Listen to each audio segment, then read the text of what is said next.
Olá, o Saúde Ativa está no ar. Por aqui teremos informações sobre saúde e qualidade de vida. Você também vai conferir vídeos educativos. E nesta edição, vamos bater um papo com a psicóloga Eveline Lima. Vamos falar sobre a dor e como isso afeta o psicológico das pessoas. E teremos uma matéria muito bacana sobre lipedema. Você sabe que doença é essa? Fique ligadinho em nosso programa. Não saia daí! A água é de extrema importância para a sua vida e o consumo diário pode evitar diversas doenças. Neste vídeo do Saúde Brasil, você confere 5 dicas para você aumentar o consumo de água. Saúde Brasil apresenta 5 dicas para aumentar o consumo de água. Você tem uma missão: garantir a hidratação com água todos os dias. A água é essencial para a manutenção da vida. Veja 5 dicas para tomar mais água. Dica 1. Faça da água sua melhor amiga e leve-a aonde você for. Assim, sempre vai lembrar de beber um pouco. Dica 2. A água pura ou aromatizada é a melhor opção para a ingestão de líquidos. Pode ser com rodelas de limão, com folhas de hortelã ou com gengibre, por exemplo. Dica 3. O consumo de água na forma de chá e café faz parte da nossa cultura. Experimente não adicionar açúcar ou reduzir a quantidade ao mínimo. Dica 4. Alimentos in natura ou minimamente processados são boas fontes de água. Alguns deles, como frutas e verduras, podem conter mais de 90%. Dica 5. Para não esquecer, você pode criar alarmes ou fazer uso de aplicativos que enviam avisos sonoros. Água é vida. Beba mais água e valorize a sua vida. Quer mais dicas? Acesse o site do Saúde Brasil. A partir do dia 2 de junho até o dia 22 de junho, os professores da escola da rede municipal receberão o imunizante contra a influenza. A vacina será disponibilizada de segunda a sexta-feira nas 45 unidades básicas de saúde, das 8 da manhã às 4 da tarde, nos pontos de vacinação dos shoppings Aracaju Parque, Rio Mar e Jardins, das 8 às 17 no drive-thru montado no Parque da Sementeira, das 8 da manhã até 1 da tarde e o carro da vacina também das 8 da manhã à 1 da tarde. Para se vacinar, é necessário comprovar residência em Aracaju, apresentar identificação com foto e cartão de vacinação. A dor pode ter diversas causas e, em muitos casos, ela precisa ser tratada por diversos especialistas, também por um psicólogo. E para falar sobre isso, eu estou hoje com a psicóloga, a doutora Eveline Lima. Doutora, seja bem-vinda ao programa Saúde Ativa. Obrigada, agradeço demais o convite. Fala pra gente, qual é o papel do psicólogo na administração da dor, doutora? Bom, a dor, em específico a dor crônica, ela tem diversas privações, né? É um novo mundo para aquele ser que tinha uma vida normal, uma vida típica, né? E a partir daquele momento, de um diagnóstico de uma doença crônica, de uma dor crônica, ele passa por diversas privações, por diversas readaptações, né? E são nesses quesitos onde o psicólogo vai trabalhar as instabilidades emocionais, as privações, porque vamos dizer que um indivíduo tem uma vida ativa, trabalha, sai com seus amigos, tem um cotidiano totalmente ativo e aí ele tem um desvio na coluna cervical. A partir disso, ele tem diversas privações. Ele não pode praticar atividade física, se ele ir a um barzinho com os amigos, ele não vai conseguir ficar muito tempo sentado, porque ele tem muita dor, ele não vai conseguir conversar, se distrair com os amigos, ele não vai ter condições de ter uma vida ativa sexualmente falando. Por quê? Porque ele sente dor. A dor nos priva. Por mais que as pessoas pensem que o processo doloroso é algo que é momentâneo, para o paciente que tem dor crônica, ele é constante. Em diversos casos, a dor é 24 horas constante. Então, são diversas privações e o entristecimento, a ansiedade e a depressão são fatores totalmente constantes nesses pacientes com dor crônica. E doutora, a necessidade do psicólogo se qualificar para ser um psicólogo da dor? Então, é uma resposta meio que pessoal, né? Eu me formei em psicologia, fui fazer neuropsicologia fora, né? E eu, hoje, depois de todas as especializações que eu fiz, eu não acho né, pessoalmente falando, que o profissional da psicologia saia da faculdade preparado para lidar com os pacientes com dor crônica.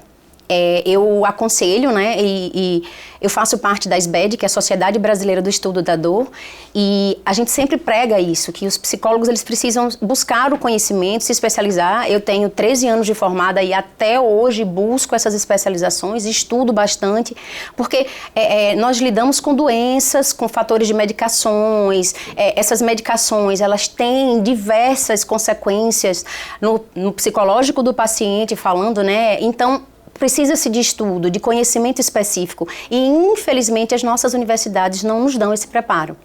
E, doutora, acontece muito de um paciente ir para um determinado médico com dor, o médico orienta ele a procurar um psicólogo e ele acha que por isso, talvez o médico esteja achando que a doença não é física e sim é emocional, é psicológica. Isso acontece, é muito constante no seu consultório? Eu falo que são duas frases que eu mais ouço no meu consultório.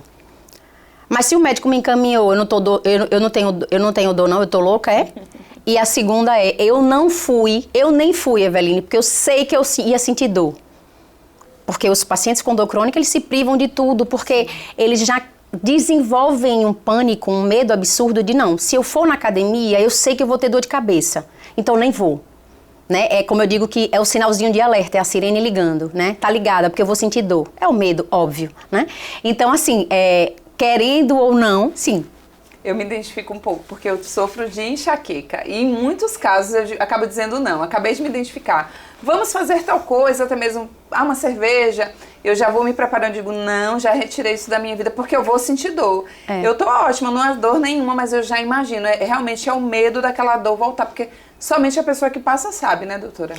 E eu acho que é uma das fases mais bonitas da terapia, com o paciente de dor crônica, que chega, meus olhinhos brilham quando eles falam isso, né? Porque assim, eles chegam na terapia falando isso. Eveline, eu não vou... Por exemplo, eu tenho uma paciente que ela tem enxaqueca. E ela já fez bloqueios, vários procedimentos. E assim, ela já fez um procedimento cirúrgico. É um caso que é bem específico, neurológico, e que se eu for explicar não vem ao caso. Mas ela se priva. Ela trabalha 2 quadras da casa dela. Aí eu falo, fulana... Porque ela precisa de atividade física. A atividade física para o paciente de dor crônica, claro que adaptada, recomendada e indicada pelo médico, pelo profissional da medicina, ela precisa ser realizada, né? E os pacientes, eles têm muito receio. E eu concordo plenamente. Porque, poxa, você está com dor, né? E o médico me obrigou aí, Eveline, e não vou. Eu entendo você. Então, é um processo de construção para que ele tenha uma consciência de que ele tem que ir mesmo com a dor, porque o processo da atividade física vai ajudá-lo na intensidade da dor, que é aí onde os pacientes não entendem isso, que a dor ela tem, são escalas, né? A gente trabalha com escalas numéricas, escalas faciais e etc. Por exemplo, todos os dias quando um paciente meu chega, e aí fulano, 0 a 10, tá como hoje? Eveline, tá 7? Aí eu sei até onde eu posso ir com aquele paciente. Sim. Eveline, hoje tá 2. Mas preste atenção, para um paciente de escala 7 estar no meu consultório, ele tem no mínimo 6 meses de terapia. Porque ele só vai para o consultório no nível 7 de dor arrastado. Verdade. Então, assim, é muito difícil. E essas privações, como você falou da enxaqueca, é super normal. Mas você não pode se privar. Essa minha paciente, não, Eveline, se eu for de casa até o meu trabalho, tem sol. Eu vou ter dor de cabeça. Aí eu falo, fulana, mas você vai mais cedo. Eveline, mas só o caminhar não dá. Então são muitas crenças limitantes desencadeadas pelo trauma que a gente precisa trabalhar. Sim, sim, verdade. Eu me identifico porque até mesmo chorar. Triste ou alegre, chorei, estou ótima. E eu digo, ela vai doer, agora ela vai doer. É isso mesmo. Eu acho que vamos, após esta entrevista, marcar uma consulta. Doutora, assim, muitas pessoas acreditam que a dor crônica ela está assim, diretamente relacionada ao fator emocional? Então, são 2 vertentes, né? Existe a dor emocional e existe a dor crônica. O que as pessoas precisam entender é que se nós temos emoções, estamos vivos. A dor emocional e a dor crônica, elas são ativadas no nosso sistema nervoso central da mesma forma. Então, assim, quando a pessoa chega, vai para um psicólogo e eu tô louca? Não. Ou então falar, minha dor é emocional, ele quer dizer o quê? Que eu tenho um problema que eu preciso tratar para minha dor ficar boa, né? Então, é essa diferenciação. A dor emocional, ela tem um desencadeante? Tem. A dor crônica tem outro. Mas o processo delas no nosso organismo é da mesma forma, entendeu? Mas elas são diferentes. Mas a dor crônica carrega com ela a dor emocional. É a dor das privações, como eu já falei, da ansiedade exacerbada, da depressão, do entristecimento e etc. E como é, na sua análise, é óbvio que cada caso é um caso, mas como é que a senhora consegue perceber que uma pessoa ela está entrando em uma depressão, ela está deprimida por conta desta dor, doutora? Vamos lá, é aí onde a gente vai para aquela pergunta que você me fez sobre as especializações do psicólogo, né? Quando a gente vai fazer uma especialização em dor, nós temos diversos testes, diversas escalas. Eu tenho bonequinhos que eu faço avaliação com o paciente de onde está a dor, de onde veio, como está hoje, como está amanhã, como ficou, sabe? Então, assim, existem técnicas direcionadas ao paciente com dor crônica que a gente consegue atingir isso aí. Entendi. E como é que essa realidade ela também pode afetar a saúde do paciente? É um processo psicológico, mas isso também pode desencadear outros fatores e outras doenças também?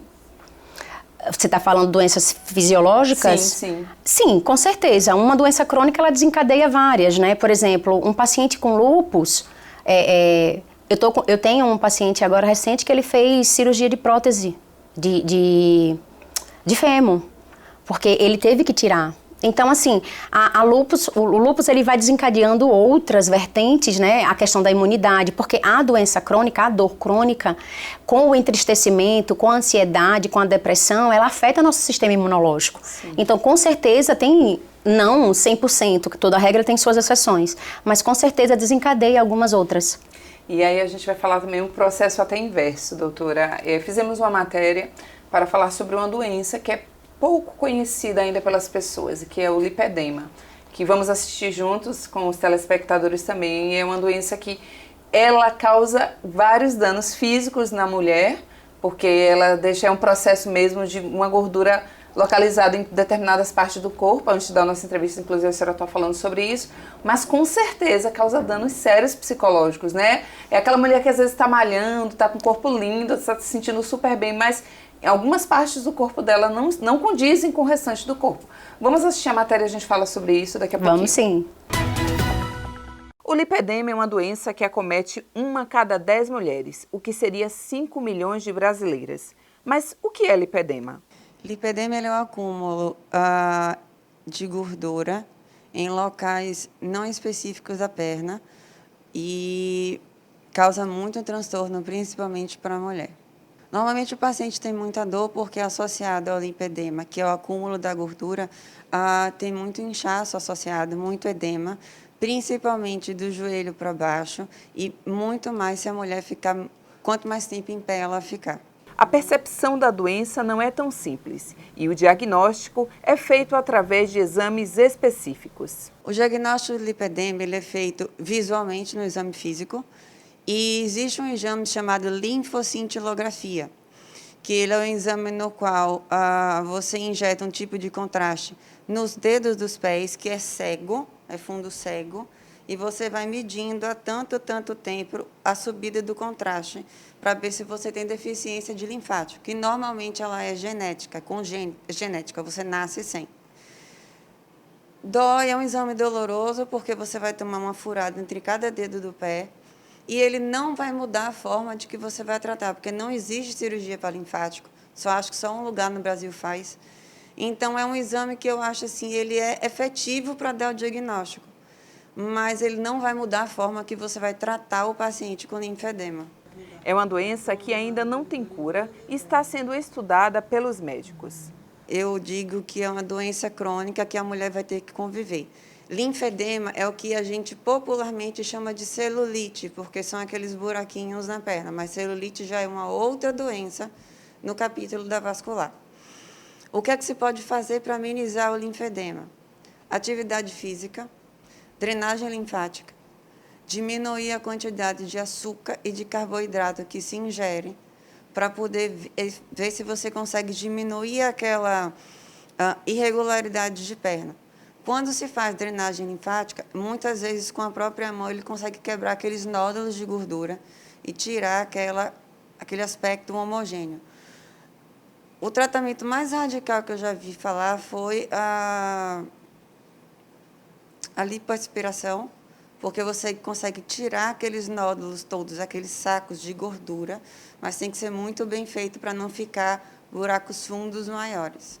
Mas, fora isso, os cuidados clínicos são os melhores e os mais efetivos.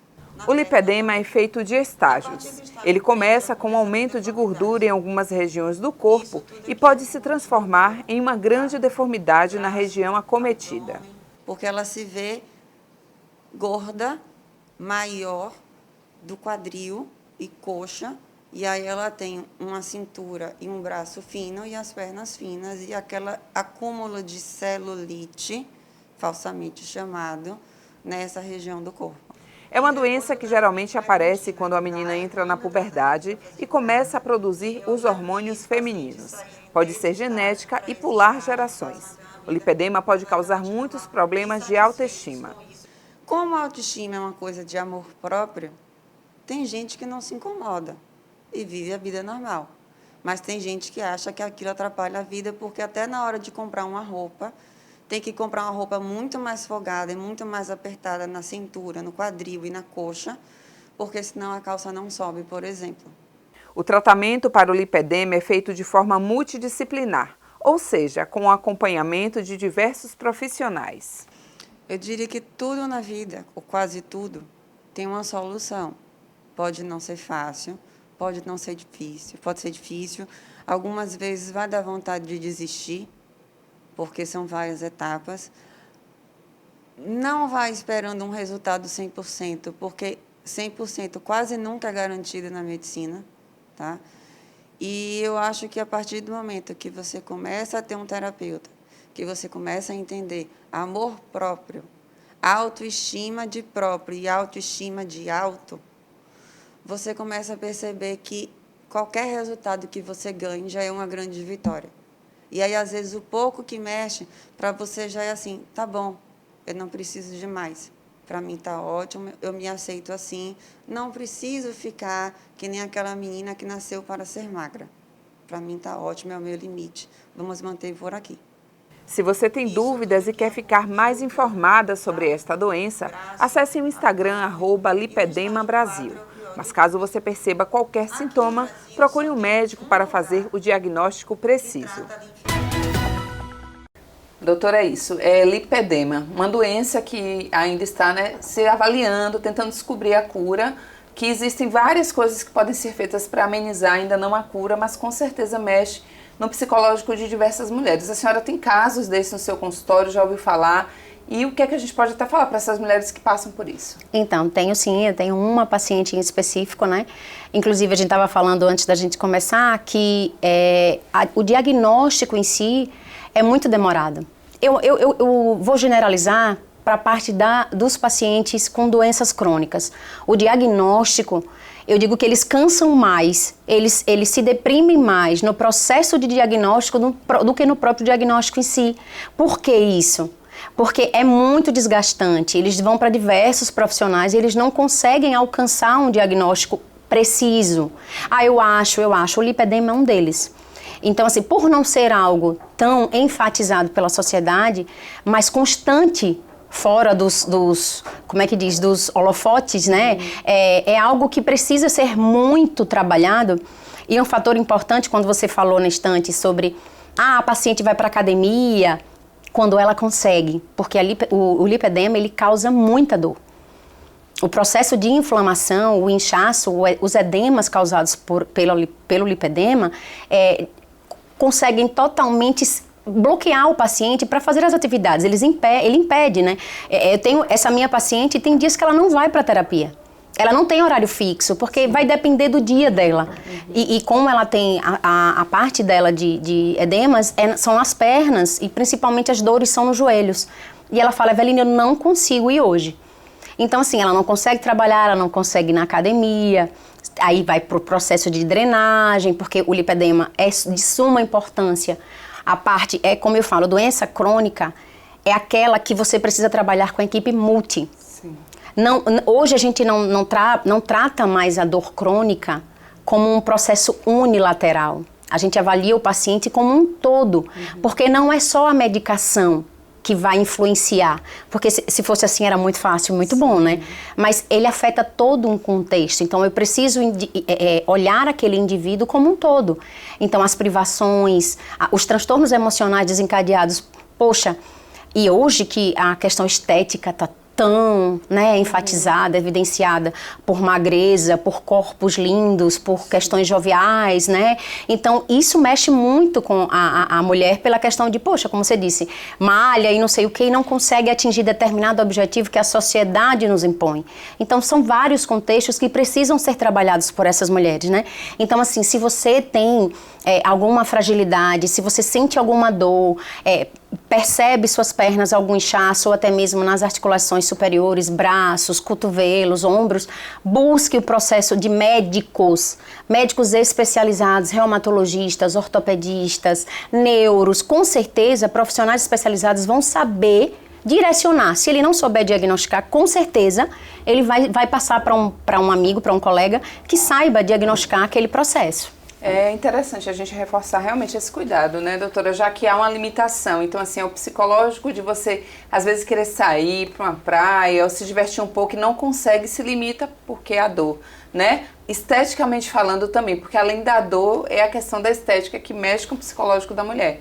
Então, é importante reforçar a busca, né, de um psicólogo que trate isso, porque por mais que não haja um tratamento específico para cura, ela vai usar paliativos, mas aqui ela precisa ser trabalhada, porque a dor até física pode dar uma aliviada, mas aqui não alivia, porque imagine, é você cuidando de algo que você não sabe o que é que vai acontecer daqui para frente. Exatamente. Porque está em processo de tratamento. Então, o interessante para vocês que nos assistem é busque ver algo de errado no teu corpo, busque um médico especialista e busque um psicólogo. Aliás, o psicólogo ele é interessante, acho que em qualquer fase da vida e para qualquer problema. A gente desmistifica, né, doutora, essa questão de que, você falou muito, psicólogo é para quem tá doido, psicólogo é para quem tá com problema, não é.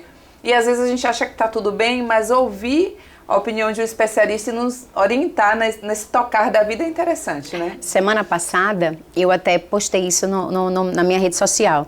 Eu atendi um rapaz, jovem, 46 anos, e quando ele falou comigo para agendar no WhatsApp, eu pensei que era um senhor, né? Porque, assim, geralmente, homens que procuram psicologia com dor crônica, geralmente são senhores. Senhores que eu digo a partir dos 70, tá? E aí, quando ele veio no correio, eu sempre espero os meus pacientes na porta do consultório, né? E ele vindo, eu disse, não é ele não. Aí ele, Eveline, eu disse, oi. Aí eu até brinquei com ele, eu disse, eu pensei que você era mais velho. Aí ele começou a rir. Quando ele sentou, eu já tinha avaliado, ele já tinha mandado o encaminhamento do neuro pra mim, né? E eu já sabia, ele tinha 2 hérnias, e aí operou, e aí teve um erro médico, e resumindo, ele tem 2 anos que sofre muito com dor, já fez vários bloqueios anestésicos, né? E ele convive com essa dor. Aí eu cheguei pra ele e falei assim, mas tem quanto tempo que o médico encaminhou você pra terapia? Aí ele tem 2 anos. Aí eu olhei assim pra ele, eu disse, e você buscou agora? Ele porque eu já tentei de tudo. Foi a última opção para ele. O que é que eu quero dizer com isso? Nós, como sociedade, nós temos um bloqueio muito grande perante as nossas fraquezas, né? Quando a gente fala, dor emocional. Gente, nós todos temos emoções. Se nós não tivermos emoções, a gente tá morto. Sim. Né? Eu tô triste. É o que eu falo para os meus pacientes quando eu tô muito triste, Eveline. Eu falei, mas tem que viver essa tristeza. A tristeza também é boa, gente, ela nos ensina. Sim. Emoções negativas, em algum momento, ela vai trazer um aprendizado para você. Então, por que a nossa juventude está tão frágil? Porque elas são moldadas, elas são privadas de vivenciar coisas negativas, né? Quando eu olho para o meu filho de 4 anos, que eu digo não e que ele chora, eu lembro que minha mãe já me disse muitos nãos. Muito, eu já fiquei de mal de minha mãe, que eu queria ir para um show e ela não deixava, né? E minha mãe pode ficar, chora, fiquei 1 mês sem falar com minha mãe. E depois, minha mãe é minha vida. E que bom que ela disse não para mim, né? Que eu soube chorar, que eu sei hoje estar triste. Sim. Então, as emoções, elas precisam ser trabalhadas. Então, nós, como sociedade, precisamos entender que se eu estou passando por um processo de dor, não é errado eu buscar um médico. Não é errado eu dizer, poxa, eu sinto muito isso com as pacientes de endometriose. Endometriose é algo muito pouco trabalhado, assim como o lipedema. As pessoas acham que a paciente com endometriose não sente dor. É verdade. Caraca, sente muita dor, gente. Fora, eu tenho uma paciente que ela foi fazer a cirurgia de endometriose, ela saiu do centro cirúrgico com a notícia de que ela não pode mais ser mãe. Ela é casada há 6 meses. Que é isso para você que está assistindo a gente, né? É uma privação absurda para quem quer ser mãe. Sim, sim. E, entre outros processos, ela desenvolveu uma dor neuropática pós-cirurgia. Verdade. E dor neuropática num local bem constrangedor, na vagina. Relação sexual, privações e etc. Então, a gente não pode julgar as emoções de alguém sem antes ver todo um contexto, Sim. né? Eu acho que a gente sempre trata aqui, nos variados temas que falamos aqui no Saúde Ativa, doutora, sobre a questão do que a sociedade hoje está trabalhando, essa cobrança. Então, assim, temos um problema, percebemos na nossa rotina que tem algo anormal, mas através até das redes sociais, que é muita perfeição, as pessoas acham que elas sozinhas conseguem resolver e que ninguém pode ficar sabendo que eu não estou bem. Porque hoje a cultura é, eu estou bem, eu estou perfeita e minha vida é perfeita. E a gente olha isso outras vidas, as pessoas estão plantando aquilo naquele momento, elas desligam o celular e às vezes não está nada legal, está pior do que você. É. Então elas precisam entender que não é uma vida real, a real é o que você vive no dia a dia e que se você perceber que é algo diferente, você precisa buscar ajuda. Exato. Porque a gente vê que aumentou os casos de suicídio, são as pessoas que não suportam mais aquela dor em diversos sentidos na vida, elas querem acabar com tudo e acham que é a solução. Exato. Jovens, crianças, né? Casos recentes até na cidade aqui de crianças, jovens, não importa a idade mais. São muitos, então assim, procure ajuda mesmo médica, é necessário, não é vergonhoso. De jeito né? nenhum. É a sua saúde física e mental. E sabe o que me assusta?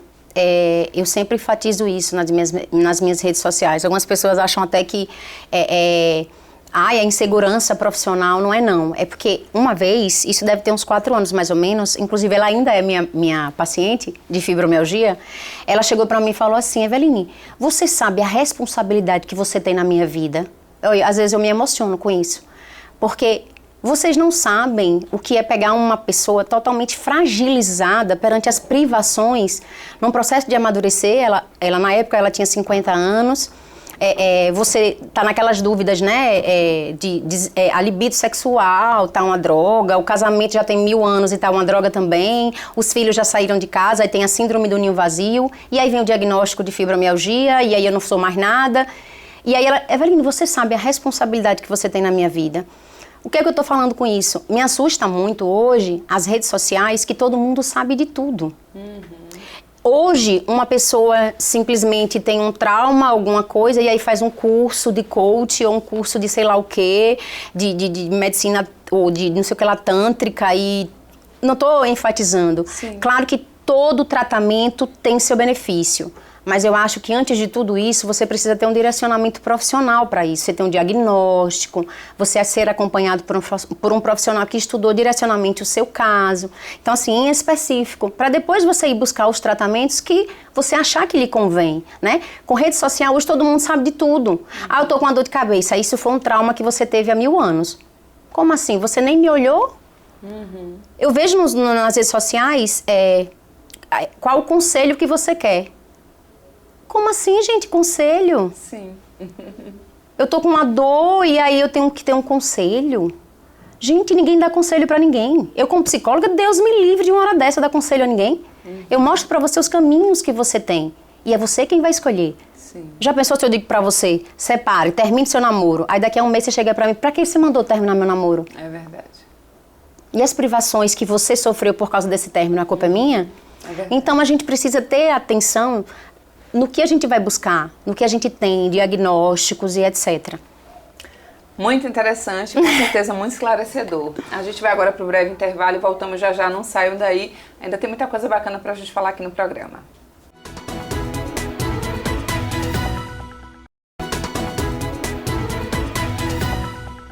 Estamos de volta com o Saúde Ativa e hoje um bate-papo muito interessante com a psicóloga doutora Eveline Lima. A gente está falando sobre dor, né? A dor que pode ser física, ela pode ser emocional e como a gente pode ajudar a resolver isso. Doutora, o primeiro bloco foi excepcional, quase que a gente não dá uma pausa aqui para o intervalo. Mas fala pra gente, os pensamentos, os sentimentos, eles podem interferir neste aumento ou nesta redução da dor? Com certeza. Eu vou dar um exemplo. Eu gosto muito de trabalhar com exemplos porque eu acho que as pessoas que estão assistindo a gente têm uma facilidade maior de entender, né? Uma das maiores metas do psicólogo da dor crônica é trabalhar com aquele paciente a qualidade de vida. É mostrar para ele que ele pode sim ir na academia, que ele pode ir sim num barzinho. Meus pacientes dizem, a dor estava aqui, Eveline. A dor estava aqui, mas eu fui. Então isso para mim já é um troféu, né? Sim. Então o que é que eu preciso fazer para que aquele paciente desenvolva essas atividades, trabalhar os pensamentos dele? Porque o que é que acontece? Quando eu desenvolvo uma dor crônica, eu desenvolvo também crenças limitantes. Eu não vou porque eu já sei que eu vou sentir. Não, e eu não vou porque eu sei que vai ser ruim, porque eu vou sentir dor, porque as pessoas não vão me entender. Então, eu preciso trabalhar os pensamentos desse paciente, a gente chama de tríade cognitiva. Pensamento, emoção, comportamento. Eu penso, eu sinto, eu ajo. Então, a forma que eu penso, e eu brinco sempre, gente, não é autoajuda, não é aquele negocinho de pensar assim, eu vou ficar rica, eu vou ficar rica, eu vou ficar rica, e aí você fica. Não. São pensamentos totalmente diferentes, é pensamento ligado à ciência, é a cognitiva comportamental. Eu penso, eu preciso ir, eu preciso me permitir. Se eu ficar, eu vou sentir dor. E se eu for, eu vou sentir dor. Mas se eu for, eu vou vivenciar situações que talvez eu não tenha tanta infelicidade, tanto desprazer. E aí o que é que eu vou sentir? Qual é a emoção que eu vou sentir? Eu vou ter uma emoção positiva, eu vou ficar estimulada, eu vou ficar contente. Qual o meu comportamento? Eu vou.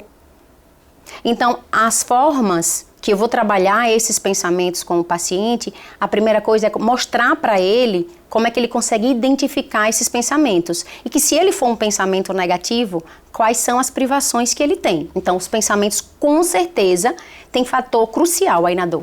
É verdade. A gente até utilizando os seus exemplos, eu até pro meu dia a dia, eu lembro que sempre minha mãe falava, se você focar na dor, ela vai piorar. Então, como são anos de crise de enxaqueca, realmente é muito claro isso pra mim, que quando eu parava, ela já começava, eu ficava ali focando nela, esperando que ela aumentasse, ela aumentava. Mas aí, se eu até tivesse condições de fazer uma outra coisa, de pensar... Quando eu procurava, eu disse, gente, passou sem medicamento, já aconteceu muito.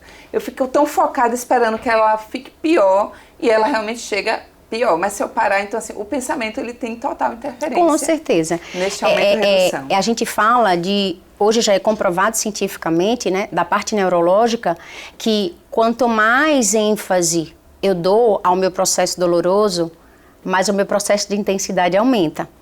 Então a ênfase o objetivo, é o pensamento. Então, eu preciso trabalhar o paciente do pensamento para que essa ênfase caia e a intensidade de dor caia. Eu falo direto, na primeira consulta eu falo, veja, eu não sou mandingueira e eu não vou tirar a sua dor. Eu vou te mostrar que se você trabalhar os seus processos emocionais, os seus pensamentos, você consegue diminuir a intensidade da sua dor. Isso sim. Então, você diminuindo a intensidade, maior qualidade de vida você tem. Então, esse é o principal objetivo da gente. E o gênero interfere, doutora, nessa intensidade da percepção da dor? As mulheres sentem mais, menos? Isso tem alguma diferença? Para as doenças reumatológicas falando, sim, né? Tanto que a fibromialgia, eu falo que a fibromialgia é uma doença muito psicossomática, né? Então, a fibromialgia é uma doença feminina. Então, tem todo um contexto. A fibromialgia ela não pode ser avaliada apenas fisiologicamente falando, né? Ela tem que ser avaliada psicologicamente, contexto social, infância, adolescência, adulto e etc. Então, assim, o gênero influencia. Imagino. A gente pode falar também que mudanças na rotina podem, então, aliviar, já que, por exemplo, você falou sobre essa questão da atividade física, dos pensamentos, então... talvez um dos trabalhos, né, que você realiza com seus pacientes, além daquele bate-papo e de direcionar, um desses direcionamentos seja a mudança na rotina no dia a dia dele, né? Meus pacientes têm diário. Eu cobro metas semanais para que sejam cumpridas, para que se chegar sem as metas, o bicho pega. Aí eles dizem que eu dou cada soco, cada tapa, eu digo, é isso mesmo. Então, assim, precisa sim a mudança na rotina. Eu tenho um paciente que, ele tem uma dor abdominal, ele já é meu paciente há 1 ano e pouco. E com certeza ele vai assistir esse programa. E ele se privou totalmente. A primeira vez que esse paciente foi para o consultório, ele chegou arrastado, com uma garrafinha de água e uma toalhinha. Parecia um bebê. Hoje, ele faz todos os tipos de atividade física e etc. Há uns 6 meses atrás, eu falei, fulano, preste atenção. Tudo que ele fazia, ele disputava com a dor. O que é normal para um paciente que tem dor crônica. Ele tá ali, peraí, mas eu vou fazer... Eu vou fazer porque você vai ver que eu consigo vencer você. Aí eu falava pra ele, preste atenção, não é luta. Não é luta. Você é o portador da dor. É você quem diz pra ela, quem manda nela. Sim. Aí eu disse, olha, eu quero que você faça alguma atividade esse final de semana. Aí quando chegou na segunda, lá vai ele. Eveline, faxinei a casa toda. E o tempo todo ali, tá vendo? Eu ganho. Você não fez nada. Eu disse, você enfatizou a dor do mesmo jeito. Sim. Eu não quero que você faça uma atividade desafiando a sua dor. Eu quero que você faça a sua atividade pensando em outras coisas, vivenciando a situação como todos nós. Vivenciando de outras formas, trabalhando outras emoções e não discutindo com a sua dor. Isso é qualidade de vida para o paciente dor crônica. Imagino. A gente, inclusive, tem um depoimento da jornalista e DJ a Lorena Palferro, que ela sofre de fibromialgia e que são dores terríveis, né? Ela disse que buscou ajuda, buscou um psicólogo, fez essa questão do tratamento e hoje os bloqueios que ela realizava, ela já não precisa realizar mais e as medicações que eram muito fortes já estão reduzidas e ela enfatiza a importância do psicólogo nesse processo, desse problema dela. Vamos ouvir o depoimento. Oi, meu nome é Lorena Palferro e eu sou portadora de fibromialgia e eu vim aqui dar o meu depoimento sobre como a terapia, né, com um psicóloga me ajuda a enfrentar as dores, né. A fibromialgia, ela é uma doença que ainda muitas pessoas não conhecem, né, o que é a fibromialgia. Eu lembro que quando o diagnóstico é difícil, né, porque é a última coisa, né, você fica procurando várias e várias dores que você sente dor e ninguém consegue lhe dizer o que é a dor que você está sentindo, fala que é coisa da sua cabeça e você está sentindo aquela dor real.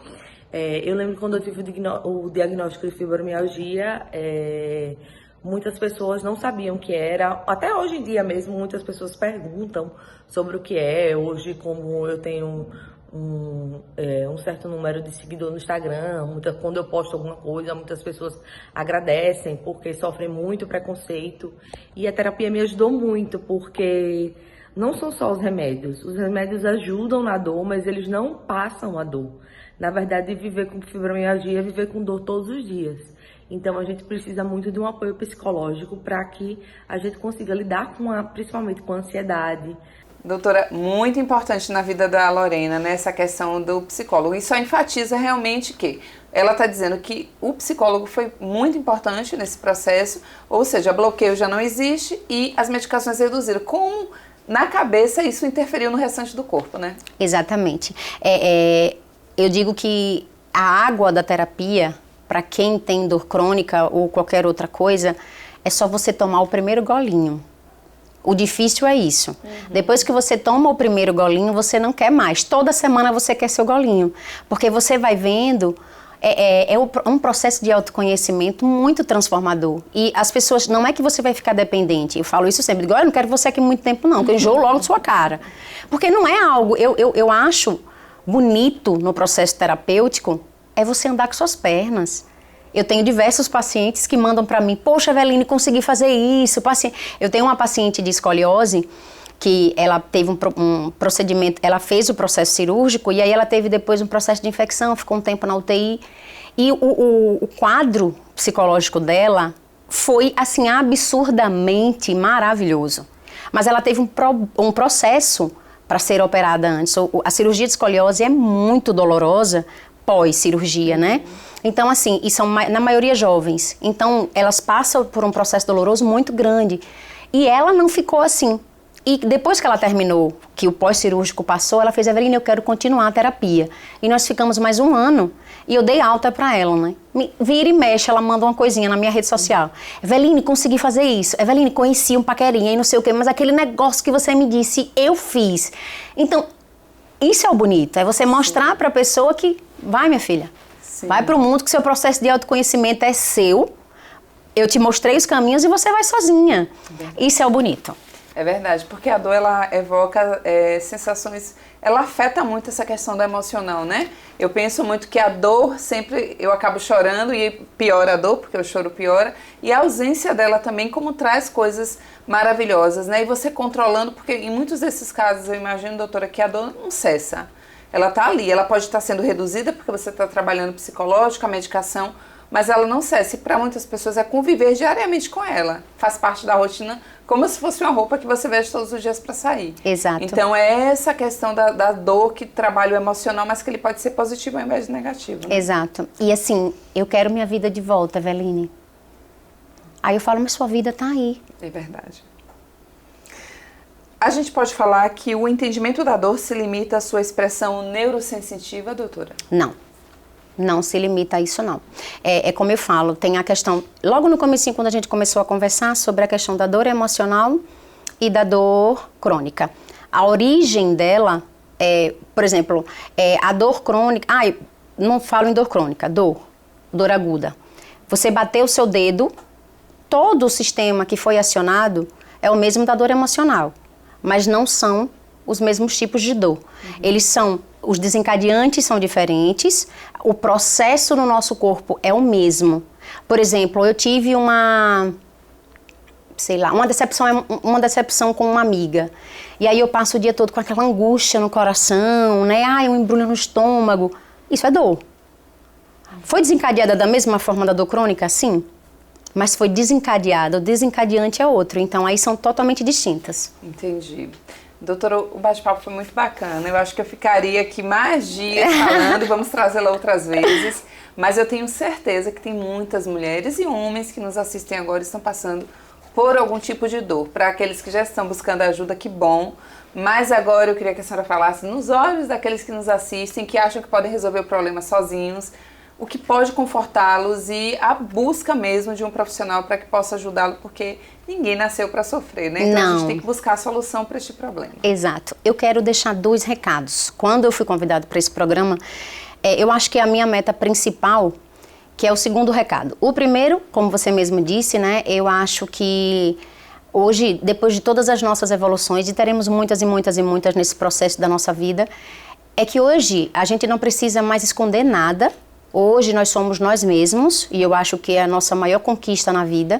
Então, se você tem algum processo de dor, se você se sente angustiado, algo está te limitando, está te impedindo de você realizar suas atividades, eu sinto dor de cabeça quase todos os dias, procure um médico, procure um profissional especializado nisso.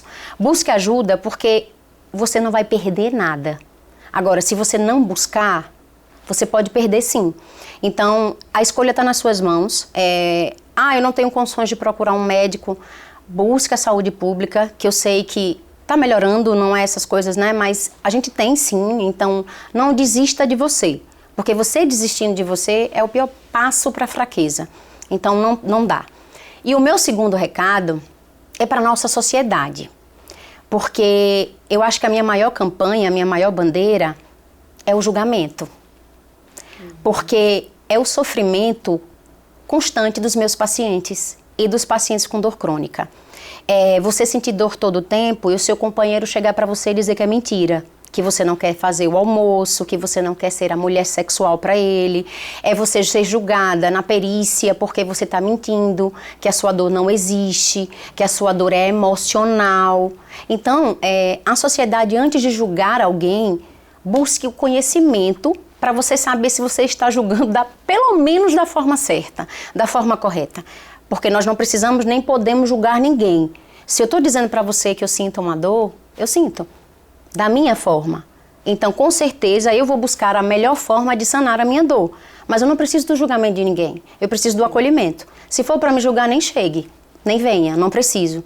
Então, se você tem alguém próximo que tem um diagnóstico de uma doença crônica, que está falando para você que sente dor, não quer acolher, deixe lá quieto, mas também não julgue não.